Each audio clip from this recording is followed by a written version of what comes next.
ጤና ይስጥልኝ ተመልካቾቻችን፣ እንደምን ውላችሁ አምሽታችኋል? በላይ በቀለ ነኝ። ርዕሶቹን በማስቀደም እንጀምራለን።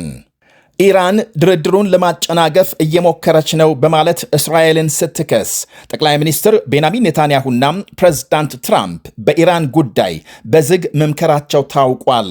የአሜሪካ ጦር ደግሞ በመካከለኛው ምስራቅ ለግዳጅ ዝግጁ መሆኑን የሚያሳይ ምስል መታየቱን ተከትሎ የኢራን ባለሥልጣናት የባሕረ ሰላጤውን የነዳጅ መተላለፊያ ለመዝጋት ዝተዋል። በዝርዝር እንመለከተዋለን። የሰሜን ኮሪያ መሪ ኪም ጆንግ ኡን የ13 ዓመት ሴት ልጃቸውን ብቸኛ ወራሽ ማድረጋቸው የዓለም አቀፍ መገናኛ ብዙሃንን ቀልብ ስቧል።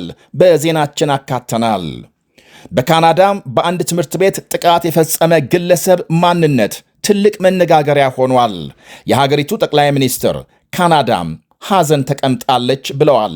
ወደ ኋላ እንመለከተዋለን። ሐማስ በእስራኤል እስር ቤት በአዛዡ ተፈጸመ ስለተባለው ጥቃት ማምሻውን መግለጫ አውጥቷል። ሌሎችንም አካተናል። አብራችሁን እንድትቆዩ ጋብዛለሁ።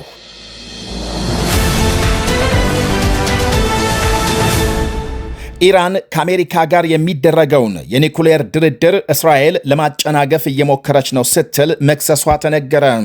የኢራን ባለሥልጣናት ዛሬ ሐሙስ በሰጡት መግለጫም እስራኤል ሆን ብላም የራሷን ፍላጎት ለማሳካት ድርድሩን መጠቀሚያ ለማድረግ እየሞከረች ነው ሲሉ ወቅሰዋል። የእስራኤል ዋነኛ ዕቅድ በቀጠናው አለመረጋጋት እንዲፈጠር ነው ብለዋል። የቴሄራን ባለሥልጣናት ወቀሳም የእስራኤል ጠቅላይ ሚኒስትር ቤንያሚን ኔታንያሁና የአሜሪካ ፕሬዝዳንት ዶናልድ ትራምፕ በዋሽንግተን ዲሲ ተገናኝተው በኢራን ጉዳይ መነጋገራቸውን ተከትሎ የተሰማ ነው። እስራኤል በኢራንና አሜሪካ ድርድር የባለስቲክ ሚሳኤል ፕሮግራሟ እንዲካተት ትፈልጋለች። የኢራን በሁለቱ መሪዎች የዋሽንግተን ስብሰባም የሚሳኤል ፕሮግራሙ ዋነኛ አጀንዳ የነበረ ሲሆን ትራምፕም የተቻላቸውን እንደሚያደርጉ ገልጸዋል።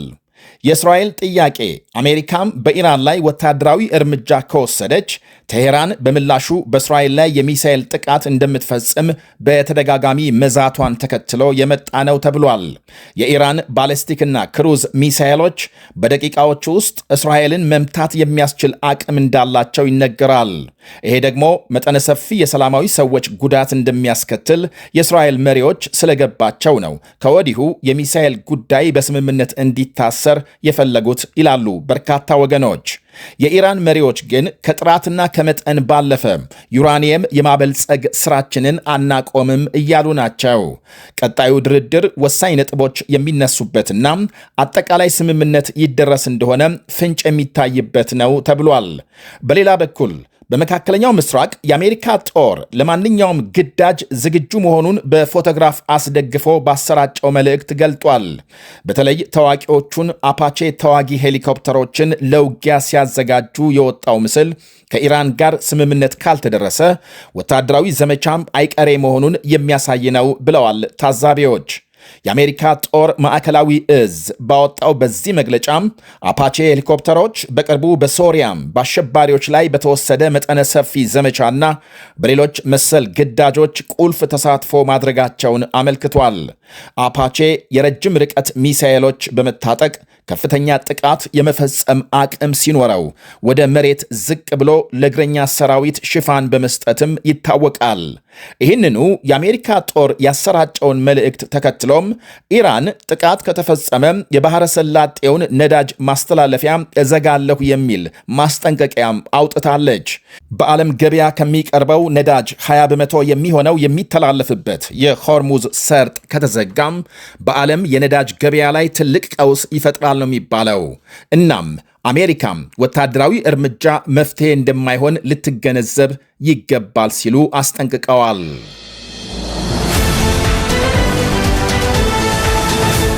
የሰሜን ኮሪያ መሪ ኪም ጆንግ ኡን ታዳጊ ልጃቸውን ወራሽ አድርገው መምረጣቸው ተሰማም። የደቡብ ኮሪያ ስለላ ድርጅት ዛሬ ይፋ ባወጣው ሪፖርት ኪም የ13 ዓመት ሴት ልጃቸውን ወራሽ አድርገው መምረጣቸውን ገልጧል።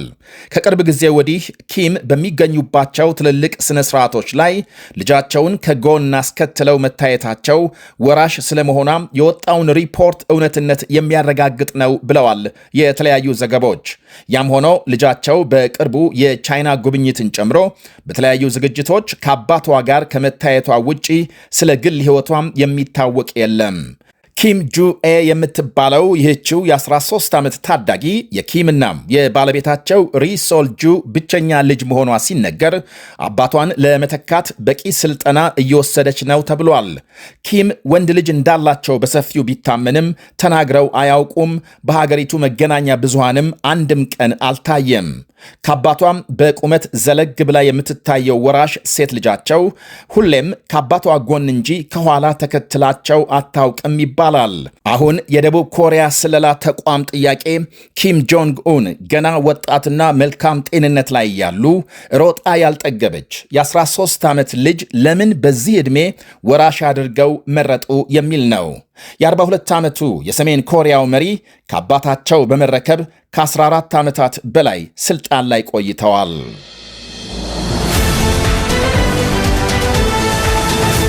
ሐማስ በእስራኤል እስር ቤት በሚገኝ አዛዡ አብዱላህ ባርጉቲ ላይ ከፍተኛ ድብደባና ማሰቃየት እንደተፈጸመበት ገለጸ። የሐማስ አዛዥ አብዱላህ ባርጉቲ በርካታ የእስራኤል ዜጎች በሞቱበት የሽብር ጥቃት ተሳትፏል በሚል ዕድሜ ይፍታህ ተፈርዶበት ከታሰረ 23 ዓመት ሆኖታል። የእስረኞችን ደህንነት የሚቆጣጠር ኤጀንሲን ሪፖርት መሰረት በማድረግ ሐማስ ባወጣው መግለጫ ባርጉቲ ሊጠይቀው የሄደን ሰው አነጋግረው ሲመለስ ጭንቅላቱን ከብረት በር በማጋጨት ጥቃት እንደተፈጸመበትና ከግራ አይኑ ደም እየፈሰሰ ስቃይ ላይ መሆኑን ገልጧል።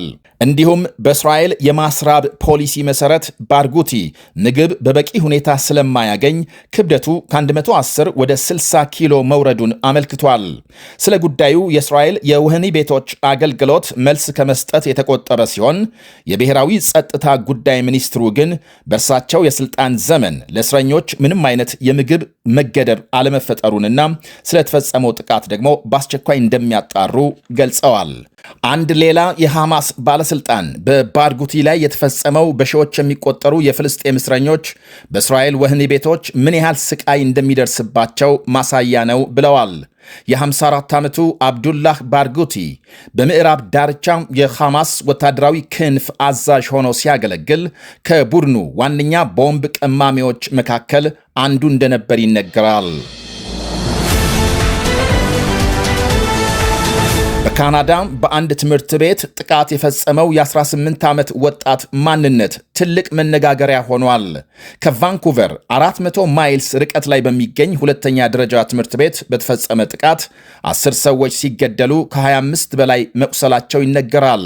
ጥቃት የፈጸመው የ18 ዓመት ወጣት የትምህርት ቤቱ የቀድሞ ተማሪ ሲሆን ወንድ ሆኖ ተወልዶ ጾታውን ወደ ሴት ለመቀየር ጥረት ሲያደርግ መቆየቱን ፖሊስ ገልጧል። ጾታውን ለመቀየር ባደረገው ሙከራም ከትምህርት ቤቱ መገለል ደርሶበት ትምህርት እንዳቋረጠና የስነ ልቦና ችግር ገጥሞት እንደነበር ይነገራል። አሁን ጥቃት ለመፈጸም ያነሳሳውም ይኸው የመገለል ችግር ነው ይላሉ ባለስልጣናት። ለዚህ ማሳያ ደግሞ ከዚህ ቀደም ከአንዴም ሶስቴ ፖሊስ ከልጁ መኖሪያ ቤት ከአይምሮ ህመም ጋር በተያያዘ ጥሪ ደርሶት ሄዶ እንደነበር ተመልክቷል። 2400 ገደማ ነዋሪዎች ባላት ትንሽዬ መንደር 160 ተማሪዎች በሚገኙበት ትምህርት ቤት ጦር መሳሪያ ታጥቆ በመግባት 6 ተማሪዎችና አንዲት መምህር ገድሎ 25 ማቁሰሉን ዘገቦች አመልክተዋል። ወደ ትምህርት ቤቱ ከመሄዱ በፊት እናቱንና ታናሽ ወንድሙን መግደሉ ሲነገር ጥቃቱን ከፈጸመ በኋላም እዚያው ትምህርት ቤት ውስጥ ራሱን ማጥፋቱ ታውቋል። የሀገሪቱ ጠቅላይ ሚኒስትር ማርክ ካርኒ ካናዳ ሐዘን ተቀምጣለች ብለዋል።